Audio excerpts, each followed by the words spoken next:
부탁드리겠습니다. 네, 안녕하십니까. 네, 이번 네 번째 세션 저장을 맡은 울산이대 고대현입니다. 네, 연세의대 구본우입니다. 네, 그러면 이제 네 번째 세션의 첫 연자분을 소개해 드리겠습니다. 첫 연자분은 이제 연세의대 마취통증학 교실의 구본효 교수님이시고, 구본효 교수님은 95년에 연세대 의과대학을 졸업하시고 2005년에 동대학에서 이제 박사학위 받으시고 현재는 연세의대 마취통증학 교실 교수로 재직하고 계십니다. 네, 구본효 교수님 부탁드립니다. 네, 소개 감사드립니다. 연세대학교 의과대학 마취통증학 교실 구본효입니다. 저는 작년부터 대한 이식마취학회 회장을 하고 있고요. 이번 세션에 강의를 맡아주시는 고상욱 교수님과 박선영 교수님이 같은 저희 학회에서 대외협력이사님과 학술이사님을 하고 계십니다. 그래서 주로 간이식을 많이 하고 있고요.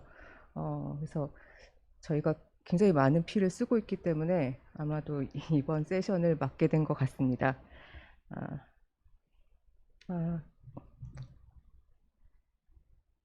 만성 간질환이 진행해서 간 경변 시로시스로 진행하게 되면 비가역적인 변형이 일어나서 정상적인 간세포 역할이 모두 중지된다고 할 수 있습니다.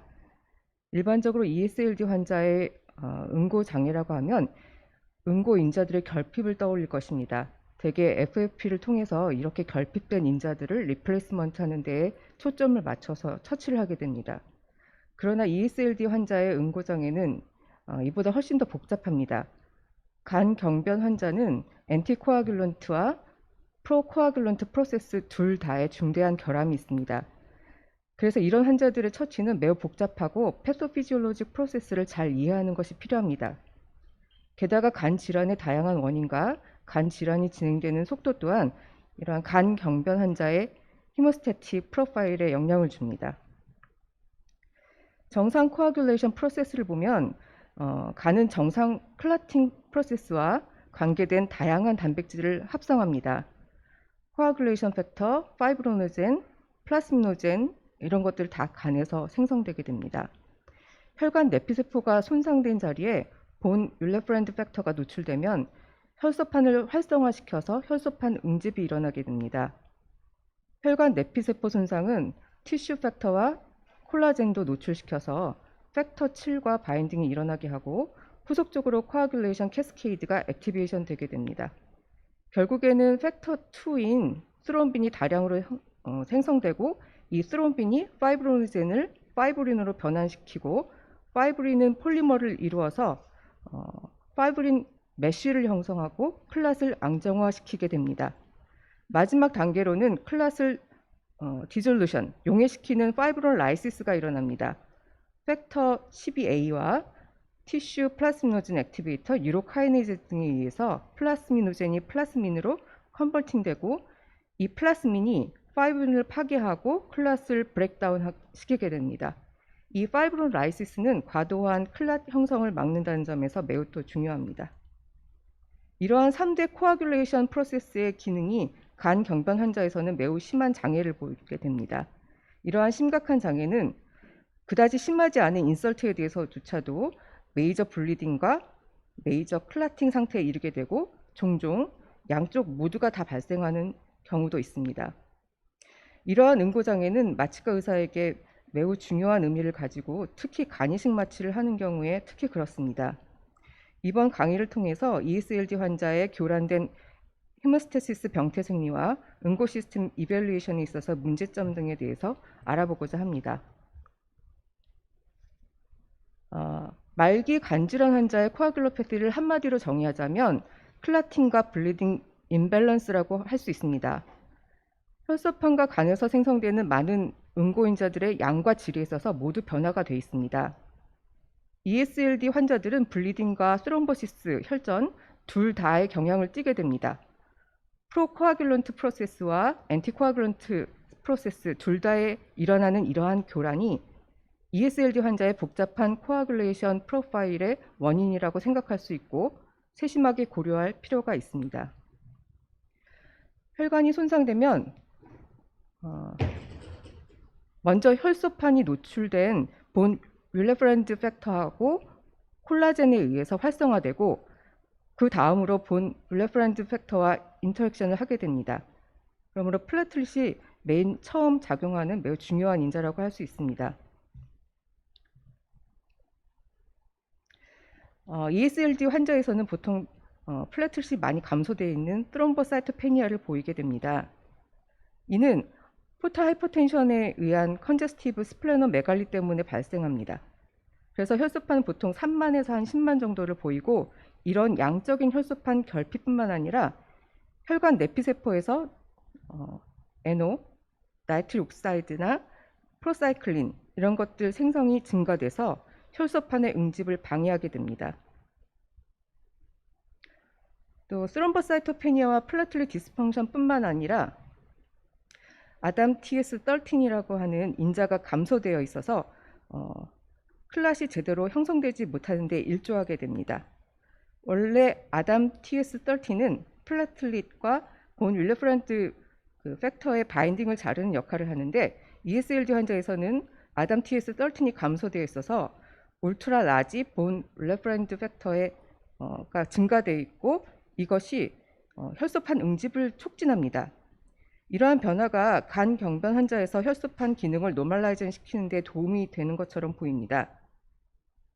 비록 본 윌레프란드 팩터가 혈소판 기능을 정상으로 회복시키는 데 도움이 되는 것 같지만, 최근 연구 결과들을 보면 본 윌레프란드 수치가 높을수록 더 나쁜 아웃컴과 관련되어 있습니다. 본 윌레프란드 팩터는 엔도셀리얼 펑션의 마커로 사용되는데, 과발현된 본 윌레프란드 팩터는 엔도셀리움 액티베이션으로 인한 프로스롬빅한 그런 스테이트를 나타내게 됩니다. 그러니까 트롬보시스가 더 많이 발생하게 된다는 얘기죠. 간 경화가 진행된 간에서는 신테틱 펑션이 떨어져 있기 때문에 대부분 프로코아귤런트 팩터하고 엔티코아귤런트 팩터가 상당히 감소되어 있습니다. 팩터 8은 주로 간의 사이누소이달 셀에서 생성되지만 간 경화 환자들에서 상당히 증가되어 있습니다. 이렇게 증가된 팩터 8은 본 윌레프란드 팩터 증가에 기여를 합니다. 본 윌레프란드 팩터는 팩터 8과 결합함으로써 혈장에서의 프로테이즈에서 보호를 받게 됩니다. 활성화된 팩터 8은 트롬빈 형성을 유도하게 되고,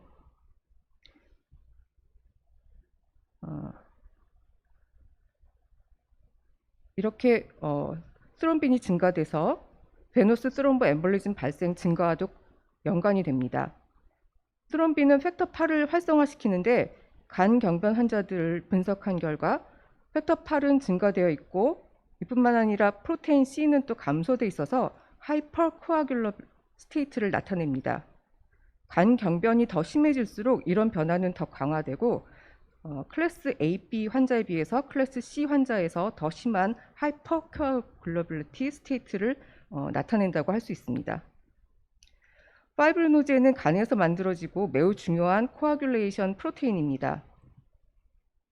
ESLD 환자들은 파이브로노젠이 감소되어 있고, 특히 꽤 진행된 간질환 환자에서 보이는 디스파이브론제미에는 파이브로젠 몰리큘의 사이알릭 엑시드 레지듀가 증가되어 있어서 파이브린 몰리큘의 폴리머라이제이션의 장애를 가져와서 클렛이 안정화되지가 않습니다. 이러한 모든 변화들에 의해서 프로코아귤런트 팩터와 엔티코아귤런트 팩터 다 감소된 상태로 균형을 이루고 있고 헤모스테시스를 유지하고 있습니다. 간질환 초반에는 정상 코아귤레이션 펑션을 보이고, 프로코아귤런트 패스웨이와 엔티코아귤런트 패스웨이 둘 다 감소되어 임상적으로 패솔로직한 체인지를 보이지 않을 수 있습니다. 그러나 간 질환이 진행됨에 따라 히모스테시스의 복잡한 교란으로 블리딩인지 클라팅인지 예측을 힘들게 하고, 여기다가 검사실의 검사들이 제한적이기 때문에 예측이 더 어려워서 임상 의사들을 더 힘들게 만듭니다. 코아귤레이션 프로세스의 파이널 페이지는 파이브로라이시스를 통해서 클랏이 이제 용해되는 것입니다. 파이브로라이시스의 시작은 클럿을 와해시키고 파이브린을 파괴하는 역할을 하는 플라스미노젠이 플라스민으로 컨버팅되는 것입니다. 혈소판에서 마찬가지로 이 파이브로라이시스의 액티베이터와 이니비터 모두 ESLD 상황에서 비정상적이고 하이퍼 파이브로라이시스를 초래해서 임상적으로 출혈의 리스크를 수반하게 됩니다. 하이퍼 파이브로라이시스가 초래되는 한 가지 이유로는 헤파틱 클리어런스가 감소돼서 티슈 플라스미노젠 액티베이터 활성이 증가돼 있기 때문이고, 두 번째로는 간 생성 기능이 감소돼 있어서 타피 레벨이 감소되어 있기 때문입니다. 스롬보 모듈린 컴플렉스, 이 TTC가 타피를 액티베이션 시키는데 이것이 플라스민으로 컨버전 되는 것을 막아서 결국 파이브로라이시스가 억제됩니다. ESLD에서는 이 타피가 감소돼 있어서 하이퍼 파이브로라이시스 상태가 초래됩니다. 거기다가 TTC가 프로테인 C 활성을 시켜서 코아귤레이션이 더욱 억제돼서 하이퍼 파이브로라이시스 상태를 보이게 됩니다. 이 타피 레벨은 ESLD 시비어리티가 증가될수록 더 감소됩니다. 근데 이뿐만 아니라 플라스미노젠 액티베이터 이니비터가 또한 증가돼 있고 플라스미노젠 자체가 감소돼 있기 때문에 ESLD 환자에서 하이포 파이브로라이시스인 경향을 띄어서 스롬보시스 위험성이 동반되게 됩니다. 그러므로 경변 환자에서 이 파이브로라이시스의 교란 정도가 출혈에 얼마나 기여하는지 사실 알기가 어렵습니다. 앞서 설명한 모든 이 디레인지먼트가 복잡하게 상호작용해서 블리딩과 클라팅, 어디로 기울지 모르는 상황이 됩니다. 간 경변 환자에서 증가된 출혈의 위험성이 주된 관심사이지만 동시에 말초와 간 문맥 등에서 심각한 혈전 위험성 또한 매우 중요합니다. 라지 스케일 멀티베리에이트 멀티센터 아날라시스에서 만성 간 질환이 베너스 스럼보 엠볼리즘의 리스크 팩터이고, 만성 간 질환 환자에서 베너스 스럼보 엠볼리즘이 약 6.3%까지 보고되고 있습니다. 그러므로 특히 수술방에서 간 질환 환자가 블리딩 리스크가 증가된 것인지 또는 클라팅 리스크가 증가된 것인지 빠르고 정확하게 판단하는 것이 매우 중요합니다. PT와 INL과 같은 전통적인 응고 검사는 간질환 환자에서 비정상적이기 때문에 이것이 간경변 환자의 출혈 경향과 직접적으로 연관성을 가질 것으로 생각되었습니다. 그러나 INR은 원래 출혈 경향성을 예측하기 위해서 고안된 것이 아니고 오랄 엔티코아귤런트 레지멘을 타이트레이션 하는 데 도움을 주고자 고안된 것입니다. 그래서 이러한 검사들이 오히려 오도될 수 있습니다.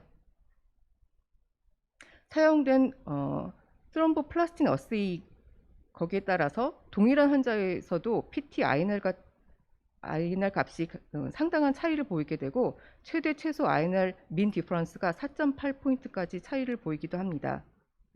더 문제는 이 올간 알로케이션을 결정하는 멜드 스코어에 INR이 포함되어 있습니다. 이는 간질환에서 표준화되어 있지 않기 때문에 실험실 간의 베리에이션이 흔합니다. 이러한 문제들을 교정하고 하기 위해서 간질환 환자에서 PT INR 해석을 위한 리버 디지즈 스페시픽 레퍼런스 스롬보플라스틴 등 다양한 방법들이 제시되고 있지만 아직 표준화되지 않고 있습니다. 만약에 INR 밸류가 정말 간 경변 환자의 출혈 경향과 다이렉트하게 코릴레이션 된다고 가정한다면 수술 전에 INR이 높은 환자들에서 트랜스플란테이션 시에 많은 양의 혈액을 준비해야 할 것입니다. 그러나 많은 레트로스펙티브 연구들에서 보면 수술 전에 INR이 실혈량이나 수혈 요구량을 잘 예측하지 못하는 것으로 되어 있습니다. 리버 트랜스플란테이션 중에 수혈 요구량 증가와 관련된 팩터들을 찾아냈음에도 불구하고 릴라이블한 알고리즘을 개발하는 데는 난항을 겪고 있습니다. 사실 수혈 요구량을 결정하는 것은 대부분 수술 중에 생긴 요인들과 수술 자체로 인한 팩터들입니다. 그렇지만 수술 전 변수들, 특히 나이, 빌리루빈, 엔세팔로패시, 플라틀릿 카운트, 또 펄머너리 하이퍼텐션 등이 다량의 수혈이 요구되는 좋지 않은 예측 인자들로 보고되고 있습니다.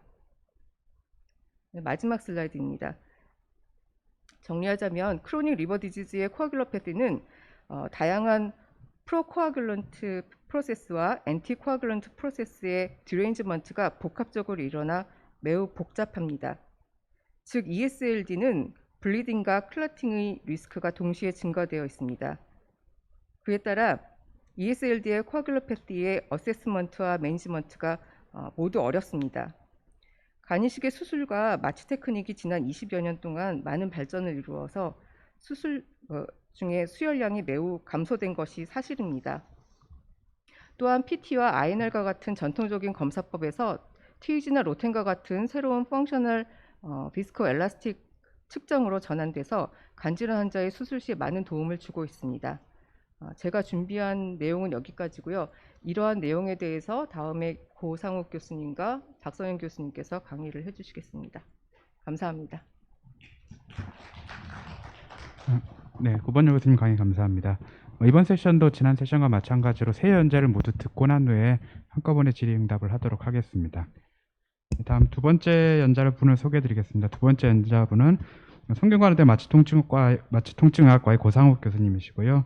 고상욱 교수님은 1994년에 버지니아 폴리텍 스테이트 유니버시티를 졸업하시고 2001년에 한양의대를 졸업하시고 2012년에 충북대에서 박사학위 받으셨습니다.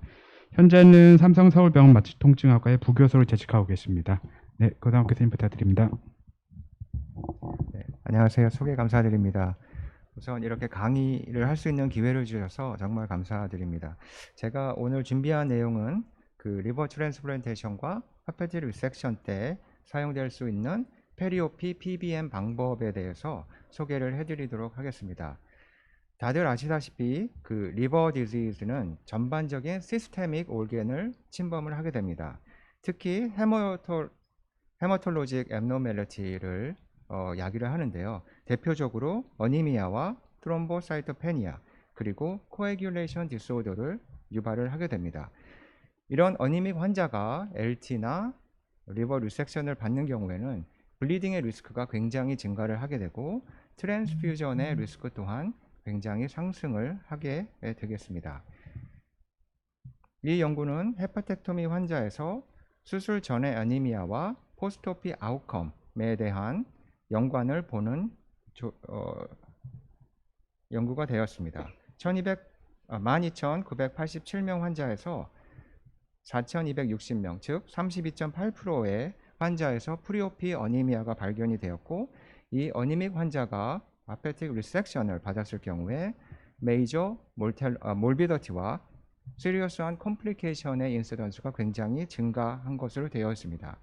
그래서 저자들은 수술 전에 어니미아를 반드시 발견을 해내고 적극적으로 치료해야 된다고 주장을 하고 있습니다. 다음은 리버 트랜스플란테이션 중에 인트라오피 때 플레이트렛과 RBC를 투여받은 환자에서 포스트오피 서바이벌의 연관을 본 연구가 되겠습니다. 443명의 LT 환자를 대상으로 하였고요. LT 중 RBC나 플레이트렛을 투여받은 환자에서 큐뮬러티브 서바이벌이 현저히 낮은 것을 보고하고 있습니다. 그래서 티피컬하게 리버 디지즈 때 발견되는 헤머톨로직 앱노멜리티가 어니미아를 유발을 하고 이 어니미아 환자가 수술을 할 경우에 블리딩의 리스크가 증가를 하고 또한 트랜스퓨전의 리스크로 발견하는 이런 비저스 사이클로 돌아가는 것을 저희는 페리오퍼러티브 PBM을 통해서 적극적으로 예방을 하고 조절을 해야 될 것입니다. 이러한 내용에 대해서 잠시 설명을 드리도록 하겠습니다. 우선 그 전에 저희 병원의 LT 프로그램을 잠시 설명을 드리겠습니다. 저희 병원 LT는 1996년도에 시작을 하였고 최근 2,300 케이스를 돌파하였습니다. 대부분은 LDLT로 진행을 하게 되었습니다. 트랜스퓨전 데이터를 보시면 2000년도 1월부터 2020년 7월까지 어덜트 LDLT 환자에서 743명을 대사를 조사를 하였는데 426명, 57%의 환자에서 팩트 RBC가 투여되었습니다. 그리고 평균적으로 3.6 유니트의 RBC가 투여를 하였습니다. 최근 트랜스퓨전이 양이 좀 줄어드는 것 같아서 다시 2년 동안 확인을 하였지만 170명의 환자에서 54% 환자가 팩트 RBC로 투여를 받았고 평균적으로 3.2 유닛의 팩트 RBC가 투여됐습니다. 그렇게 많이 줄이지 못했다는 의미를 보여줍니다. 그래서 저희 골은 이러한 RBC 트랜스퓨전 인서던스와 그리고 투여량을 어떻게 줄일 수 있나 라는 것을 고민해 보아야 되겠습니다. 저희 이렇게 트랜스퓨전 양을 줄일 수 있는 방법으로는 트랜스퓨전을 절대 받을 수 없는 여호와 증인 환자들의 경험을 통해서 배울 수 있겠습니다. 이 연구는 블러드 어그멘테이션과 컨설베이션 테크닉이라는 것을 사용을 해서 리빙 도너 리버 트랜스플란테이션을 8명의 여호와 증인에서 수혈 제제 투여 없이 성공적으로 진행을 한 케이스를 보고하고 있습니다. 먼저 수술 전에 프리오피 어니미아를 디텍트를 하고 블러드 어그멘테이션 하는 방법에 대해서 소개를 드리겠습니다. 에리트로포이에스 스티뮬레이션 테라피가 되겠는데요. 대표적으로 에리트로포이에틴과 아이언 서플리멘테이션 그리고 폴릭 애시드를 투여하는 것입니다. 에리트로포이에틴과 아이언 서플리멘테이션에 대해서 소개를 해드리겠습니다. 먼저 에리트로포이에틴은 중환자실에 입원한 크리티컬한 환자에서 에리트로포이틴을 투여하였을 때 효과적으로 헤머토크릿 컨센트레이션을 증가시키고 총 RBC 투여 용량을 감소할 수 있었다고 보고를 하고 있습니다. 이 연구는 국내에서 최초로 2명의 여호와 증인이 리빙 도너 리버 트랜스플란테이션을 받은 케이스 리포트가 되겠습니다. 우선 프리오피 어니미아를 에리트로포이에스 스티뮬레이션 테라피를 통해서 첫 번째 여호와의 증인은 9주 투여 후에 이니셜 헤모글로빈이 8.1을 13.1로 증가를 하였습니다. 두 번째 환자에서는 6개월 동안 치료를 하여서 이니셜 헤모글로빈을 7.4에서 10.8로 증가를 하는데 성공을 하였고 수술 중에는 무수혈로 LDLT를 진행을 하였습니다. 이런 LT를 받는 리버 시로시스 환자에서 그 어니미아의 원인은 굉장히 다양합니다. 하지만 최근 들어서 아이언 디피션시 어니미아에 대한 관심이 굉장히 증가를 하고 있고 ID에는 크로닉 리버 디시즈의 환자 25%에서 발견되는 것으로 되어 있습니다. 통상적으로 ID에는 인트라비너스 아이언으로 효과적으로 치료를 할 수 있습니다. 하지만 크로닉 리버 환자에서 IV 아이언의 안정성은 아직 성립이나 확립이 되어 있지 않은 상황입니다. 이 도면을 보시면 통상적으로 저희가 알고 있는 것은 헤파토사이트에 아이언이 어큐뮬레이션 된 경우에 정상적인 리버에서는 리버 인저리나 파이브로시스가 진행이 되지 않는 것으로 되어 있습니다. 하지만 헤파타이티스나 여러한 인저리가 있는 리버에서는 파이브로시스가 진행될 수 있는 가능성이 높은 것으로 알려져 있습니다.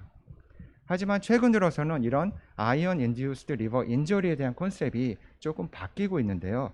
저희가 알고 있는 그 아이언이 그 리버 인저리의 헤파토톡식 이펙트가 저희가 생각하는 것보다 좀 적을 수 있다라는 보고들이 나오고 있습니다. 시중에 환자들에게 사용되는 IV 아이언을 보면 다양한 제제가 있지만 약전에 보면 간 기능 장애가 있는 환자에서는 신중히 투여할 것, 특히 간부종 환자에게 투여를 피해야 한다고 보고를 하고 있습니다. 그렇기 때문에 리버 시로틱 환자에서 정말 이런 IV 아이언이 세이프한지에 대해서 알아보는 그 연구와 동물 실험들이 시급한 상황이었습니다. 이 동물 실험을 잠시 소개를 해드리겠습니다. 이것은 저희 병원에서 국제과대로 권재 교수와 공동으로 진행을 하였습니다. 칼본 테트로클로라이드 CCl4라는 것을 인트라페리토니얼 인젝션해서 리버 시로시스로 유발을 할 수 있었습니다. CCl4를 10주 동안 투여를 한 결과 OTPT가 굉장히 증가한 것을 보여 있고 그 히스톨로지 파인딩에서도 파이브로시스가 유발됨을 확인할 수 있었습니다. 시로시스가 유발된 후에 페린젝트 20ml/kg를 싱글 인젝션 한 후에 28일까지 AST, ALT 결과를 팔로우업 하였습니다. 보시면 아이언을 투여받은 군과 투여받지 않은 군에서 AST, ALT의 변화가 크게 차이가 없음을 보여주고 있습니다. 다음은 히스토패솔로직 파인딩을 보여드리겠습니다. H&E 스테인으로 파이브로시스의 정도를 파악을 하였고 프로시안 블루로 아이언 어큐뮬레이션의 정도를 측정하였습니다. 파이브로시스의 디그리는 투여 14일 후에 아이언 투여군에서 더 증가하는 것으로 보여졌습니다. 하지만 28일 후에는 그 파이브로스의 정도가 두 군 간의 차이가 없음을 보여주고 있습니다. 아이언 디포지션은 예상한 바와 같이 아이언 투여군에서 철의 축적이 많이 된 것을 볼 수 있었습니다. 다음은 포톨 베인 프레셔를 측정하였는데요. 시로팅한 리버는 티피컬하게 포톨 베인이 굉장히 증가를 하게 됩니다. 그래서 세크리파이스 직전에 포톨 베인을 측정한 결과 시로틱 두 군에서는 컨트롤 군에 비해서 포톨 베인 프레셔가 더 증가한 것으로 보여졌지만 투여한 곳과 투여하지 않은 군에서는 차이가 없는 것을 보여주고 있습니다. 그래서 결론으로는 시로틱 레드 모델에서 인트라비너스 아이언이 LFT 펑션을 악화시키지 않았고 파이브로시스를 더 악화시키지 않았다라고 보고를 하였습니다. 하지만 이러한 페이버러블한 결과가 클리니컬하게 환자에서 직접 클리니컬 인베스티게이션을 통해서 안정성을 더 확립을 해야 될 것 같습니다. 다음은 블러드 컨설베이션 방법이 되겠습니다. 수술 중에 사용하는 방법으로 대표적으로 어큐트 노모볼레믹 헤모다일루션과 셀 셀비지 그리고 엔티파이브로니리틱 에이전트가 되겠습니다. 첫 번째로 어큐트 노모 헤모볼레믹 헤모다일루션이 되겠습니다. 이것은 블러드 컨설베이션 방법 중에 가장 효과가 좋은 것으로 소개가 되고 있는데요. 마취 인덕션 후에 환자의 홀 블러드를 콜렉션하게 됩니다. 콜렉션하는 양은 환자가 톨러러블 할 때까지 피를 뽑게 되는데 대략 2파인트에서 3파인트 정도 미리 콜렉션을 하게 됩니다. 이러한 콜렉션된 블러드를 보충하기 위해서 크리스톨로이드나 콜로이드 제제로 투여를 해서 노모볼레미아를 유지를 하게 됩니다.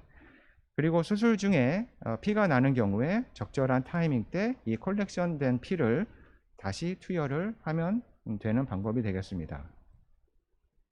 이렇게 ANH의 베너핏을 보시면 안전하고 간단하고 비용이 적지 않고 더 큰 장점으로서는 이 환자의 홀 블러드로서 거기에 플레이틀렛과 코애귤레이션 팩터들이 존재하는 것입니다. 그래서 투여를 한 경우에 헤마토크렛만 올리는 것이 아니고 코애귤레이션 또한 교정을 할 수 있는 장점이 있습니다. 다음은 인트라오피 셀 셀베지가 되겠습니다. 저희 LT 프로그램에서 루틴하게 사용을 하고 있는데요. 간단히 서지컬 필드에서 석션된 피를 레저버에 모았다가 레드 셀만 와시를 하게 됩니다. 그래서 콜렉션된 피를 다시 필요한 상황에 다시 돌려 인퓨전 하는 방법이 되겠는데요. 이 와싱 스텝을 거치면서 플레이틀렛과 코애귤레이션 팩터는 다 소멸이 되게 됩니다. 그래서 필요한 RBC만 투여를 하게 되는 경우가 됩니다. 그래서 저희 병원 셀세이버 데이터를 보시면 최근 데이터를 보면 이렇게 RBC를 투여받은 군에서 1634ml의 셀세이버가 콜렉트가 되었고 이 중 1565ml가 다시 투여가 되었습니다. 보시면 대략 300cc의 셀세이버 블러드가 원팩 유닛 RBC 유닛이라고 생각을 했을 때 이 환자에서는 평균적으로 5유닛의 RBC를 세이브하는 효과를 볼 수 있었습니다. 그래서 셀세이브의 장점으로는 엘로지네익 블러드 트랜스퓨전을 줄이거나 아예 일리미네이션 하는 장점이 있는 반면에 또 환자의 셀을 다시 투여를 하는 거기 때문에 엘로지네익 블러드와 같이 이뮤노 모듈러토리 이펙트는 없는 장점이 있게 되겠습니다. 하지만 현재까지도 많은 서전들이 이 캔서 환자에서 셀세이버를 사용하는 것에 대한 아직 의문점을 갖고 있습니다. 이는 석션된 투머 셀이 다시 환자에게 리인퓨전이 돼서 투머 리커런스 레이트가 증가를 하지 않을까 우려를 하게 되는데요. 최근 보고된 리뷰 아티클 보면 온콜로직 서저리에서 오토로거스 셀 셀비지 블러드가 안전하다고 보고되는 논문들을 이렇게 소개를 하고 있습니다.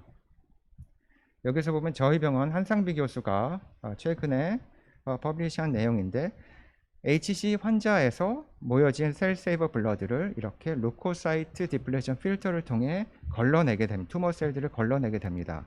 그래서 모여진 셀세이버 블러드를 환자에게 다시 투여하였습니다. 그래서 이렇게 셀세이버가 투여된 군과 아예 셀세이버 블러드를 받지 않은 환자에서 그 캔서 리커런스를 조사하였더니 두 군 간에 큰 차이가 없는 것을 보여주고 있습니다. 그래서 셀세이버는 모든 LT 환자에서 유용하게 사용될 수 있는 굉장히 좋은 방법이라고 생각이 됩니다. 다음은 안티파이브리노리틱 에이전트가 되겠습니다. 리버 트랜스플란테이션 때 가장 많이 사용이 되고 있는데요.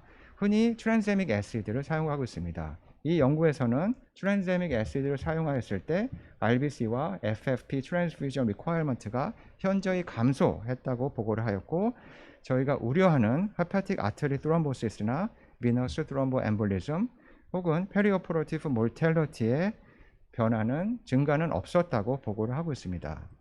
하지만 저와 저희 LT 프로그램 마취과 의사들이 이렇게 트랜세믹 애시드를 루틴하게 사용을 하고 있지는 않습니다. 왜냐하면 이 최근에 저희 과에서 보고된 연구 결과를 보면 리빙 도너 리버 트랜스플란테이션 때 하이퍼파이브리노라이시스의 인시던스를 조사하였습니다. 보았을 때 아나파틱 때 18%의 소견을 보였고 리퍼피전 5분 후에 71%에서 하이퍼파이브리노라이시스가 보였습니다. 하지만 리퍼피전 1시간과 3시간 때에는 이런 하이퍼파이브리노라이시스가 많이 소멸되었기 때문에 그 트랜세믹 애시드를 사용을 하는 것을 권장하지 않습니다. 그래서 권장사항은 환자가 매시브 블리딩이 있거나 로템에서 티피컬하게 하이퍼파이브리노라이시스 트레이스가 보이는 경우에만 한정적으로 사용을 하는 것을 권장하고 있습니다. 마지막으로 수술 후에 블러드 어그멘테이션은 방법이 되겠습니다. 통상적으로 LT 환자는 ICU에서 매 6시간마다 블러드 샘플링을 하게 됩니다. 하지만 환자 상태가 괜찮으면 24시간에 한 번 피디아트릭 바틀로 소량의 피만 샘플링하는 것을 권장하고 있고, 어니미아가 발생하는 경우에는 에리트로포이에틴과 아이언 서플리멘테이션을 권장을 하고 있습니다. 이것은 저의 마지막 슬라이드가 되겠습니다. 블러드 어그멘테이션과 컨설베이션의 방법으로 LT나 리버 리섹션 환자에서 PBM 방법을 적용을 할 수 있겠습니다. 프리오피 때 어니미아를 발견을 하고 어니미아 환자에서는 적극적으로 이포와 IV 아연과 폴릭 애시드를 투여할 수 있겠습니다. 수술 중에는 ANH와 셀세이버, 필요한 경우에는 엔티파이브리노리틱스를 사용을 하고, 포스트오피는 블러드 샘플링을 최소화하며 이포와 IV 아연으로 치료를 할 수 있겠습니다. 경청해 주셔서 감사합니다.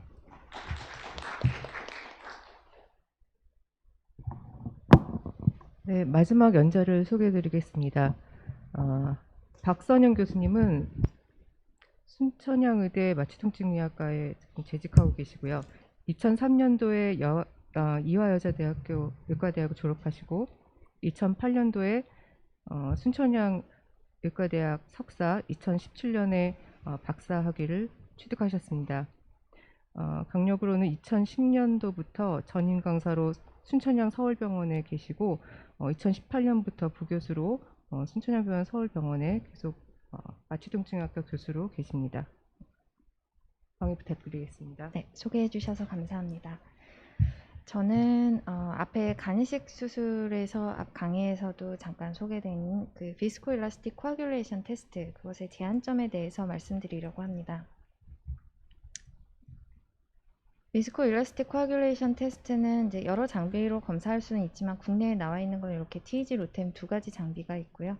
지금은 카트리지 형식으로 되게끔 근래 이제 새로운 장비들이 나와 있습니다. 두 장비 모두 이런 식으로 스롬보 일라스토그래피를 그려서 이제 스롬빈 생성까지 이제 코아귤레이션 액티비티를 보여준 CT나 R타임, 그리고 클롯의 강도를 진폭으로 나타내주고, 그리고 끝에 파이브리노라이시스 상태를 보여줌으로써 클롯의 스테빌리티를 보여주는 검사 방법이 되겠고요. 정상 결과는 이런 식으로 나타나게 됩니다. 이것은 로템의 예시이고 로템 같은 경우에 익스트린직, 인트린직 패스웨이로 나눠서 결과를 보여주고 피브린 펑션 보여주고 헤파리네이즈로 헤파리네 이펙트를 배제하고 보여주는 방법들이 있고 TAG에서도 이제 기본 케올린 검사가 있고 헤파리네이즈 검사, 그다음에 피브린 기능을 보여주는 검사와 그다음에 리에이전트로 반응을 증폭시켜서 보여주는 레피드 TEG. 그래서 결과는 예를 들어서 TEG6S 같은 경우에 이런 식으로 그래프가 네 가지 검사 그래프 한꺼번에 도시되는 방법으로 나옵니다. 임상에서 사용 예시를 보면 이제 환자가 출혈을 하는데 검사 결과가 이런 식으로 나왔다. 그러면은 스럼빈 생성까지의 시간은 정상적으로 보이는데 클롯의 진폭, 그러니까 강도가 낮게 나타나는데 피브린은 정상이다.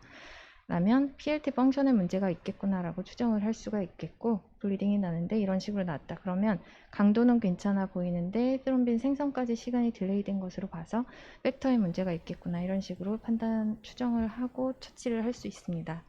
그래서 실시간으로 이게 검사를 할 수 있다는 점과 그 다음에 기존의 코아귤레이션 프로파일이 대부분 플라즈마 베이스인데 반해서 셀과 플라즈마, 이제 전열 검사이기 때문에 그 둘, 그리고 인터랙션을 같이 보여준다는 점, 그 다음에 클롯의 생성에서부터 파이브로널라이시스까지 끝까지 보여준다는 점으로 이제 여러 가지 출혈이 문제되는 상황에서 각광받고 있는 검사법입니다.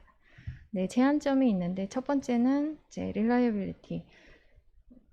이것도 이제 앞에 강의하신 이제 간이식에서의 연구 결과들인데요. 간이식 수술 중에 코아귤레이션 상태가 굉장히 다양하게 변하고 코아귤로패시가 심합니다. 여기에서 이제 기존의 코아귤레이션 프로파일 검사와 TEG, 로텐 검사를 모두 했을 때 유의한 연관을 가지고 변동이 있기는 한데 서로 간의 일치도가 높지 않고 그 각각의 검사를 바탕으로 한 프로토콜도 일치도가 높지가 않습니다. 그리고 기존 코아귤레이션 프로파일, 그러니까 컨벤셔널 코아귤레이션 테스트 기준으로 했을 때 거기에서 나오는 하이포 코아귤러블 스테이트를 이제 이 비스콜레스틱 테스트가 제대로 디텍션을 못한다라는 문제가 제기되고 그래서 코아귤로패시 진단에 대해서 센시티비티와 스페시시티가 높지 않다, 억셉터블하지 않다라는 문제가 제기됩니다. 하지만 앞에 구분효 교수님 잠깐 말씀하신 것처럼 이 기존 검사 코아귤레이션 프로파일이 실제 출혈이나 수혈 필요량과 연관을 크게 보이지 않는 게 문제이고 그래서 비스콜레스틱 테스트가 그런 것과 연관이 더 좋다라는 것 때문에 각광받는 방법이기 때문에 기존 검사에서의 그 기준으로 한 코아귤로패시를 진단하지 못한다는 것이 정확성이 떨어진다라고 단정할 수는 없는 문제이겠고 실제로 수술 후에 코아귤로패시 블리딩 센시티비티가 높게 나타나고 있습니다. 다만 이 검사는 포지티브 프리딕티브 밸류가 굉장히 높아서 즉 이제 검사 결과가 레퍼런스 레인지를 벗어난다고 해서 바로 코아귤로패시로 진단할 수는 없다라는 문제는 가지고 있습니다. 다른 단점들을 보면 에시도시스가 있을 때 다 아시다시피 팩터 액티비티가 떨어지고 피브린 브레이크다운이 증가하게 됩니다. 이런 것 때문에 코아귤로패시가 생기게 되는데 이게 비스콜레스틱 테스트에서 다 반영이 안 될 가능성이 있습니다. 물론 인위적으로 에시도시스 상태를 만든 인비트로 테스트에서 보면 그래도 기존 PT나 APTT에서는 그 에시도시스가 심할 때도 스트롱 에시도시스일 때도 이제 반영하지 못한 데 반해서는 비스콜레스틱 테스트에서는 위크 에시도시스는 측정을 못하지만 스트롱 에시도시스일 때는 차이를 보인다라고 발표되어 있기도 합니다. 다음은 하이포칼세미아에 대한 문제인데요. 칼슘이 이제 PLT 펑션과 해서 그 코아귤레이션에 굉장히 중요한 역할을 하게 되고 또 트라우마와 같이 블리딩과 트랜스퓨전이 많이 문제되는 환자에서 하이포칼세미아 인스턴스도 높습니다. 그리고 이제 출혈이나 수혈량과 연관을 가지게 되는데 특히 수혈을 하고 나서 또 사이트레이트 때문에 칼슘의 농도가 더 떨어지는 문제 이런 것들이 있는 것도 다 아실 겁니다.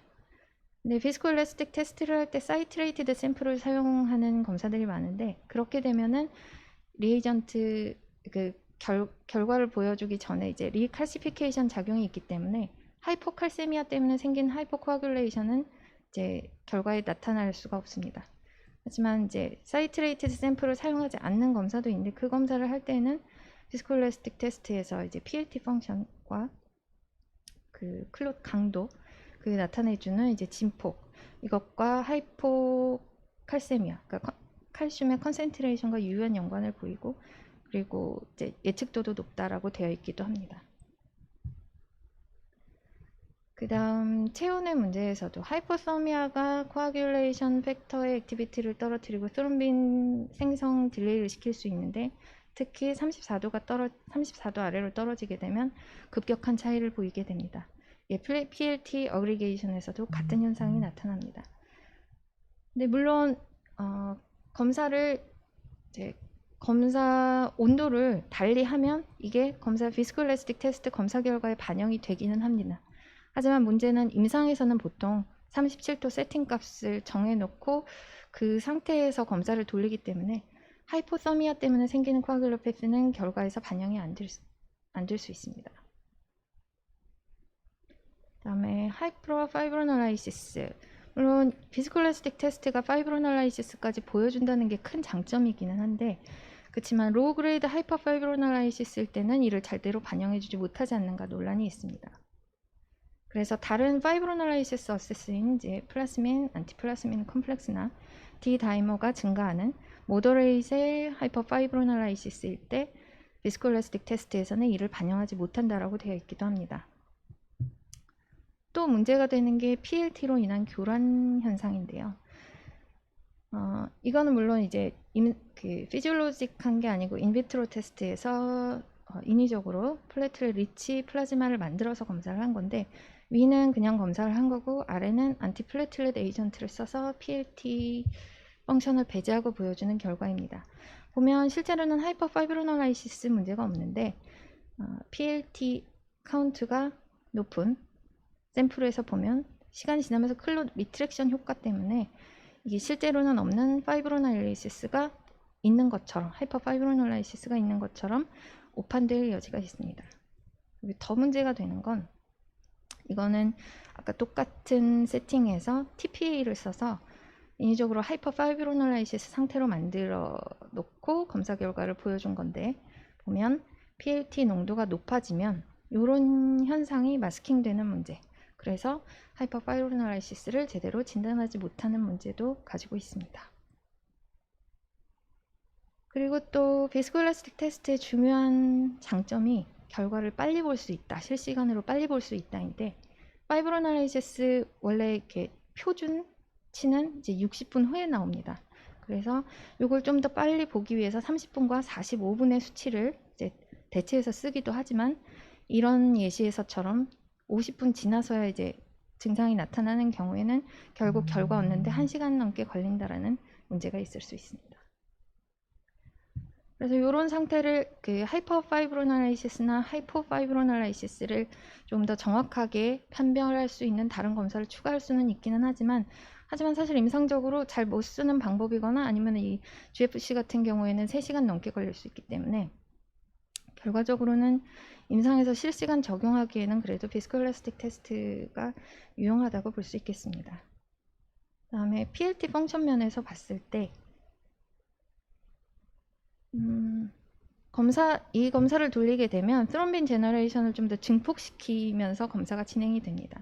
그래서 PLT 펑션이 좀 떨어졌을 때 예를 들어서 안티플래틀렛 에이전트를 써서 리셉터 일부가 차단됐을 때에도 그 효과가 반영이 안 될 수가 있습니다. 네, 물론 이제 로텐 같은 경우에 로텐 플래틀릿이라고 해서 플래틀렛 어그리게이션을 이렇게 보여주면서 어느 이펙트에 의해서 떨어졌는지 보여주는 검사가 있고 TEG에서도 플래틀렛 매핑이라 그래서 어떤 리셉터에서 어느 정도 이니비션 됐는지까지 보여주는 검사가 있기는 하지만 국내에서 둘 다 허가 전입니다. 그래서 임상에서 사용하지는 못하고 PLT 펑션을 직접적으로 보여주지는 못한다라는 단점이 있습니다. 그다음에 엔도델리얼 펑션도 역시 직접적으로 반영해주지는 못합니다. 다만 이제 엔도델리얼 펑션을 보여주는 바이오마커들, 그러니까 글라이코캘릭스 데미지가 있을 때 증가하는, 그 다음에 엔도델리얼 셀 정션에 데미지가 있을 때 증가하는 바이오마커들과 비스콜레스틱 테스트 결과들이 유의한 연관을 보여주면서 직접적으로 엔도델리알 펑션을 디텍션 하는 것은 아니지만 그래도 결과적으로 이제 코아귤레이션 캐스케이드가 유기적으로 연관되면서 반영은 된다라고 할 수는 있겠습니다.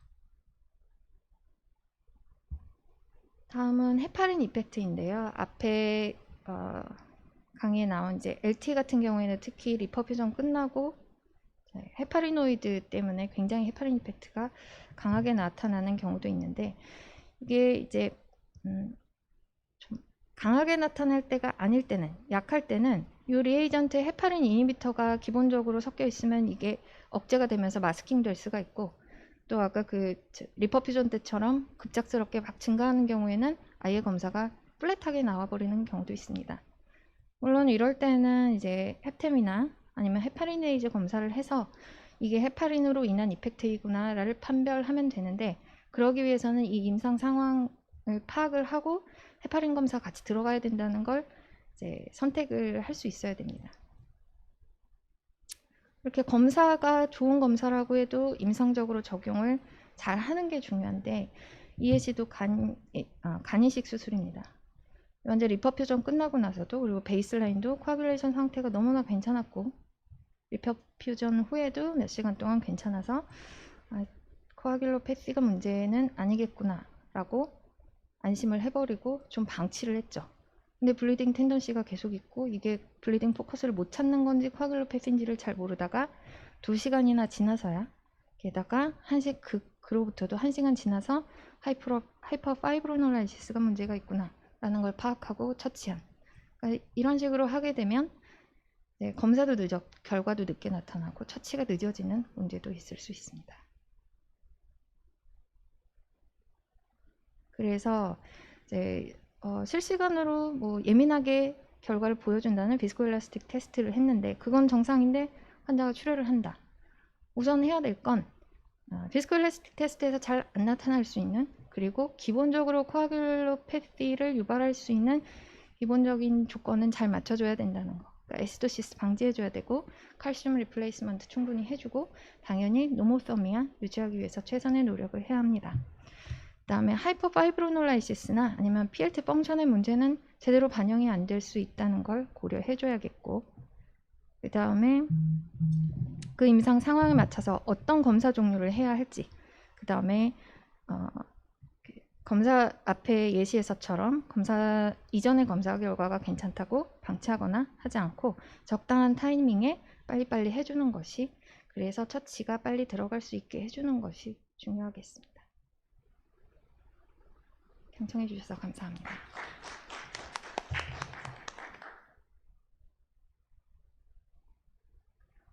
네, 플로우에서 질문 있으시면 질문해 주시기 바랍니다. 인터넷으로 라이브 강의 보시는 분들도 질문 있으시면 올려주시기 바랍니다. 예, 서울의대 김경환입니다. 박선영 교수님께 좀 여쭤보겠습니다. 제가 아까 강의를 잘못 이해했는지 모르겠는데 저는 이제 주로 오픈하트 밸브 서저리하고 에어타 서저리를 주로 하는데 아까 TEG 할 때 그 체온에 따라서 검사 결과가 많이 디스크레펀시가 있다고 말씀하셨지 않습니까, 선생님?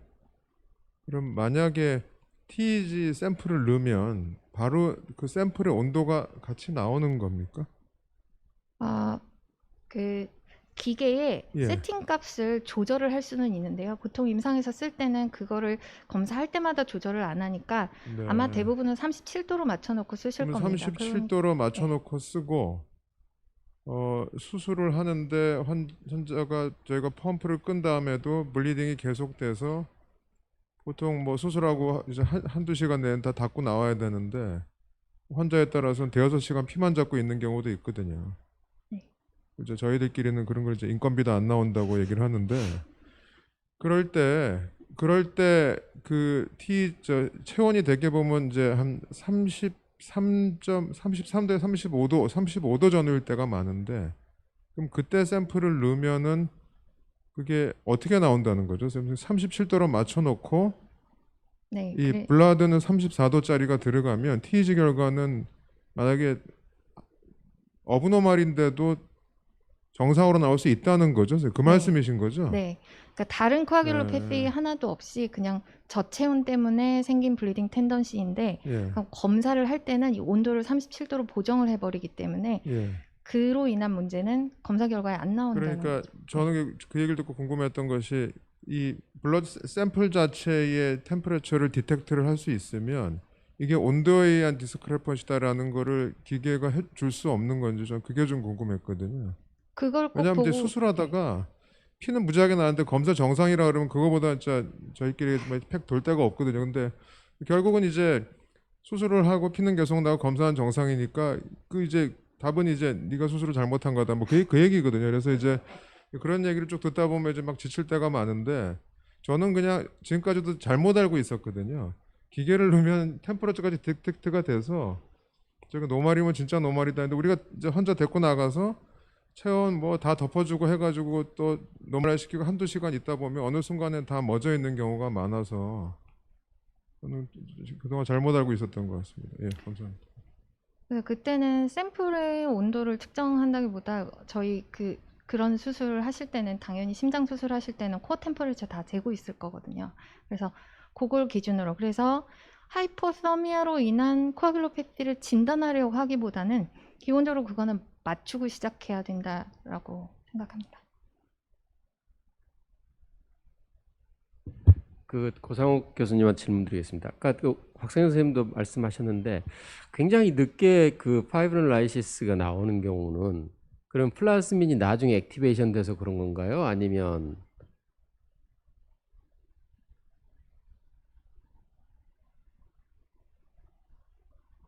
두 분 다 대답하시면 그러면 샘플을 나중에 한다는 건 사실은 좀 결국은 그 굳었다가 나중에 다시 녹는다는 건데 그럼 이미 녹기 시작할 때 우리가 트란사민을 주게 된다는 거 아니에요? 만약에 그래도 ongoing 스터디를 계속 그 리절트를 트레이싱 하고 있다면? 아까 같은 결과로 보이는 경우가 종종 있는데요. 그럼 45분까지는 조금 30분에서 45분 사이에 조금 주는 게 보이긴 하지만 그게 막 5% 이내이고 이럴 때가 있거든요. 그러면 사실 거기다 대고 안티파이브로널라이틱 에이전트 쓰기는 지금 앞에 말씀은 특히나 이제 뭐 간이식이다라고 하면 트롬보틱 이펙트도 생각을 안 할 수가 없으니까 부담스럽고 그렇게 할 수는 없기 때문에 결국엔 이제 도대체 이게 왜 피가 나는지 모르다가 1시간 있다가 알게 되고 그래 1시간 있다 처치를 하게 되는 건 맞습니다. 근데 그렇게 나타나는 건 이제 로그레이드라서 그런 것 같습니다. 이게 하이퍼파이브로널라이시스가 심할 때는 거의 30분이면 벌써 확 떨어지는 게 아까 고상욱 교수님 그 슬라이드 마지막 슬라이드 예시에서 나온 것처럼 진짜 딱 데피니트하게 물방울 모양으로 떨어지는 게 딱 보이고요. 그렇지 않을 때에는 시간이 좀 지나서 나타나게 됩니다. 그게 플라스민 때문에 그런 건가요? 아니면 다른 이유 때문에 그런 건가요? 다른 이유가 있다라는 거를 읽은 거는 없고요. 저는 그냥 이 로그레이드 하이퍼파이브로널라이시스의 증상이라고 생각을 합니다. 어느 정도는 유지할 수 있는데 이제 그 유지할 수 있는 시간이 딱 짧아진 그 차이인 것 같습니다.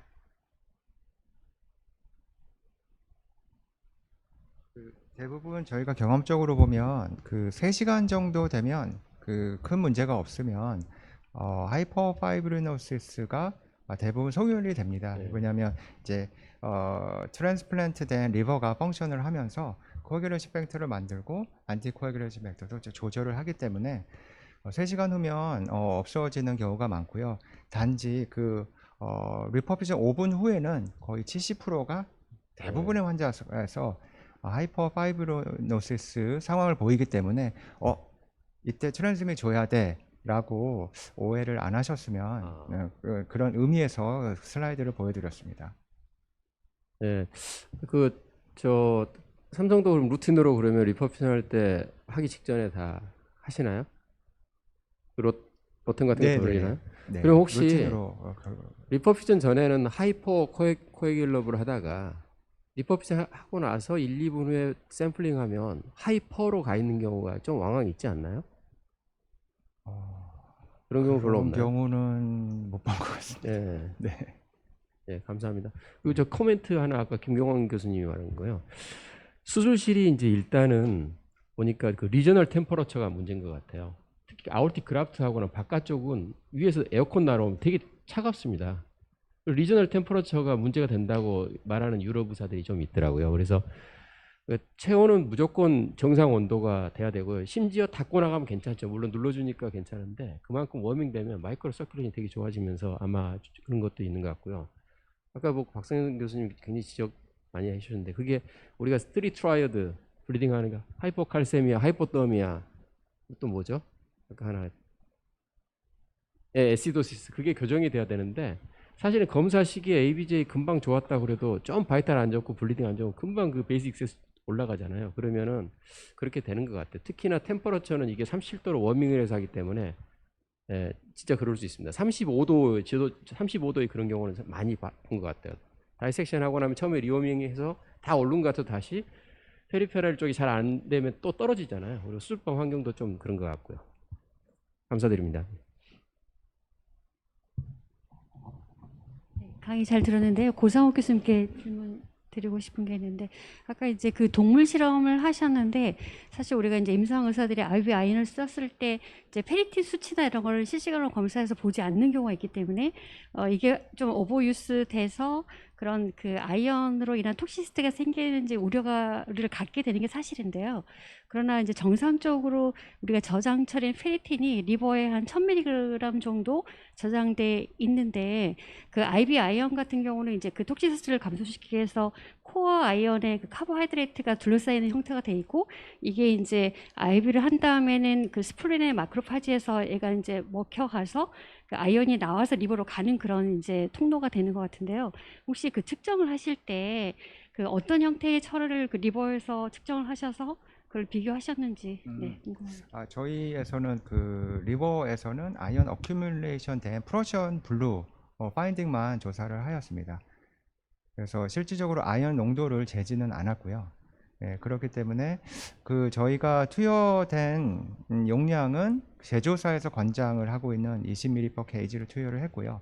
사실 저희 간이식 환자들 대상으로 봤더니 그 아이언 디피션시 어니미아의 케이스가 굉장히 좀 높은 것으로 파악이 되고 있습니다. 그래서 이런 환자에서 IV 아이언을 투여를 하면 프리오피 때 어니미아를 효과적으로 코렉션 할 수 있겠다라고 생각을 해서 스터디를 디자인했었는데 이러한 그 약전에도 보여드렸다시피 이 아연 제제가 간 부전이나 간 질환인 환자에서는 신중하거나 투여를 하지 말라고 되어 있는 상황에서 클리니컬 스터디를 강행을 할 수가 없는 상황이었습니다. 그래서 대신에 동물 실험에서 먼저 선 결과를 통해서 이런 IV 아연이 더 악화시키지는 않는다는 결과가 다행히 나와서 보고를 하게 되었고요.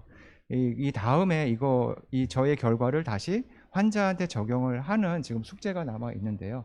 사실 그 리빙 도너 LT를 받는 대기자들은 굉장히 디컴펜세이션 되어 있는 상황이기 때문에 언제든지 어떠한 인저리가 가해졌을 때 하페틱 페일리어로 빠질 수 있는 가능성이 언제든지 갖고 있는 환자들입니다. 그래서 이 IV 아연을 투여해서 하페틱 페일리어로 갑자기 빠져서 응급 LT로 받는 경우가 생길 우려가 있기 때문에 우선은 선제적으로 동물 실험으로 아연이 더 악화시키지 않는다는 결과만 밝혀낸 결과였습니다. 고상욱 교수님께 하나 더 여쭤보려는데요. 말씀하신 것처럼 보통 아데미아가 굉장히 많은데 ANH를 적용할 때 어떤 기준을 가지고 하시는지. 사실 저희 병원이 안타깝게도 ANH는 적용을 하지 않고 있습니다. 사실 한 10년 전에 도너에서 ANH를 적용을 해서 그 블러드 콜렉션을 했지만 콜렉션한 블러드를 다시 투여하는 경우가 많지 않았고 폐기하는 경우가 많았고요. 사실 리시피언트에서는 안타깝게 ANH는 하지 않고 있는 상황입니다. 그래서 저희 병원은 셀세이버와 뭐 필요한 경우에 안티파이브로닐스 두 가지 방법만 사용을 하고 있는데 향후 저희가 적용을 해야 될 그런 방법이라고 생각을 합니다. 그리고 그 HCC 환자에서도 다 셀세이버 하신다고 그랬는데 아무런 기준 없이 그럼 모든 케이스 다 셀세이버 사용하시는 건가요? 셀세이버는 모든 환자에서 사용을 하고 있대 그 SBP 그 인트라 앱도미널 인펙션이 있는 환자에서만 셀세이버를 사용하지 않고요. HCC 환자는 반드시 루코사이트 디플리션 필터를 통해서 필터된 피를 수혈을 하고 있고 HCC가 없는 환자는 그냥 루틴하게 사용하고 있습니다. 네, 감사합니다. 네, 장시간 정말 수고 많으셨습니다. 이것으로써 이번 세션을 마치겠습니다. 감사합니다. 예, 다들 고생 많으셨습니다. 저희 마무리하면서 오늘 저 학회 준비하느라고 많이 애써주신 우리 시드 커뮤니케이션 그리고 엠미디아 우리 여러 직원들 다 일어나시고 박수 한번 쳐드리죠. 수고하셨습니다. 예. 그러면 총회 겸 실행이사회는 우리 고대현 총무이사님께서 진행해 주겠습니다. 여러분, 예, 감사합니다. 네. 네, 안녕하세요. 지금 학회 운영위원회 및 총회를 마지막 간략하게 말씀드리겠습니다. 참고로 이번이 이제 온오프 병행 학회이기 때문에 저희가 이번 운영위원회 총회에서는 보고 사항만 간략히 말씀드리고 결의는 서면 결의로 추후 진행하도록 하겠습니다.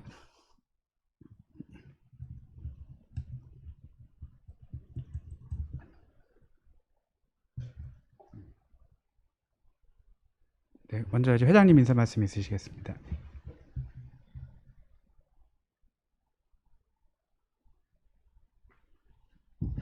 네, 우려를 굉장히 많이 했어요. 실제로 이게 좀 학회가 잘 될까 그런 우려도 했는데 그래도 생각보다 아주 매끄럽게 진행이 됐고 또 발표자들도 아주 좋은 발표 많이 해서 감사드리고요.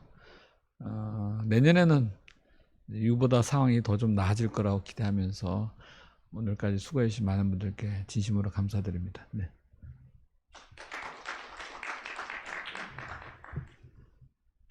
네, 올해 활동 보고 드리겠습니다. 현재 회원 연항 총 115명, 평생회원 5명, 정회원 30명, 비회원 80명 이렇게 되어 있고요.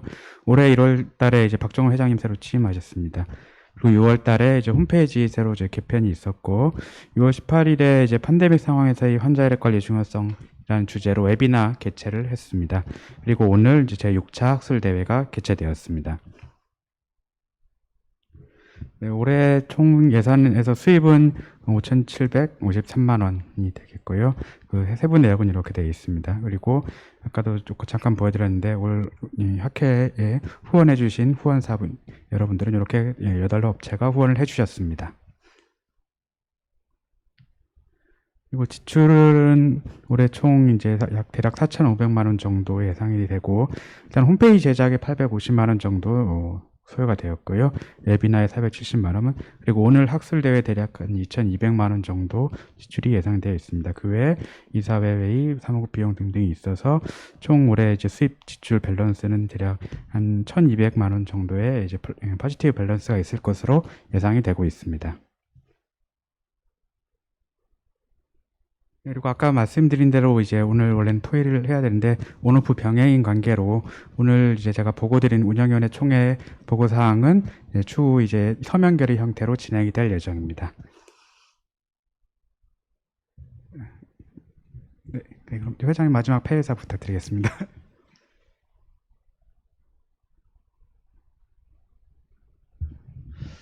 제가 올해 하고 싶었는데 못했던 게 하나 있어요. 그게 뭐냐면은 좀 우리 학회가 이렇게 전문가들끼리 모여서 이렇게 하는 것도 중요하지만 또 하나는 이제 PBM의 저변 확대라고 저는 많이 생각을 했기 때문에 우리 학회 구성원들을 중심으로 해가지고 곳곳에서 워크숍이나 세미나 같은 것을 좀 많이 만들어주고 싶었거든요. 그리고 우리 다 이사님들이 거기 이제 연자로 참여해가지고 지방도 하고 수도권도 하고 그렇게 해서 했으면 더 좋았을 텐데 그거를 이제 코로나 때문에 못해서 내년에는 좀 기회가 되면은 우리 학술이사님이 좀 중심이 돼가지고 PBM을 현장에서 어떻게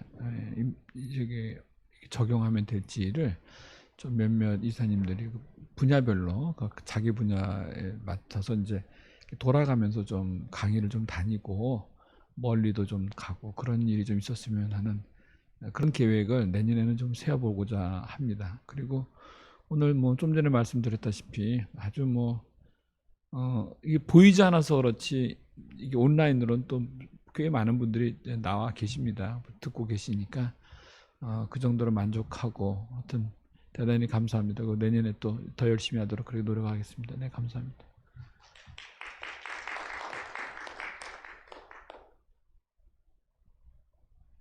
네, 이것으로 올해 학술대회를 마치겠습니다.